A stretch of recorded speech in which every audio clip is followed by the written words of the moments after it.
Pan de Pascua. Christmas bread. A bread from Chile. Serves 4. You will need 14 ingredients.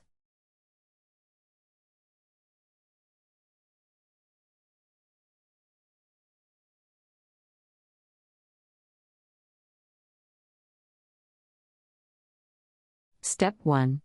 Sprinkle the 3 packages of yeast and 1 teaspoon of the sugar over 1/3 cup of lukewarm water. Be absolutely sure that the water is lukewarm, 110 to 115 degrees, neither too hot nor too cool to touch. If the yeast does not bubble and the mixture remains constant in size, then stir them together to dissolve completely.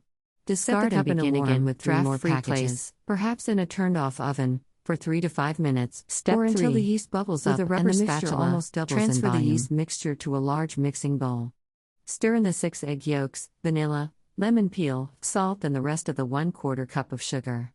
Then add 1½ cups of flour, L/2 cup at a time, 1 cup more stirring flour, the mixture a little at a time, with our mixing it until the dough is sticky and soft but has enough body to be gathered into a rough ball. No longer sticky, if necessary, knead it on a floured board for about 10 minutes. Divide until the dough is preheat the oven to 400 degrees at a time into the dough. Then shape it into the ball with your fist, place the ball in a large candied citron, sprinkle the top, gather it together again in one mass. Cover the bowl with a plate or pot lid and set it in a warm draft-free spot. Handle the dough as little as possible after you have added the raisins, citron, 30 to 45 minutes the dough should rise to double its bulk. Shape the dough into a ball again, place it on a buttered baking sheet and cut across on the top of the ball. Step 7. Generously butter one side of the strip of heavy brown paper about 25 inches long and 5 brush inches wide. Brush the top of the dough with some of the melted butter and bake the Christmas bread on the middle shelf of the oven for 10 minutes. The collar should measure about 6 to 8 inches to 350 degrees. When the bread is done, paper and place around the dough melted butter. Remain for 30 to 40 minutes. To set the dough in a warm to thick wedges. The top should be crisp and golden brown. You can also use an angel cake pan. Brush again with melted butter about 15 or 20 minutes after the baking process begins. Travel.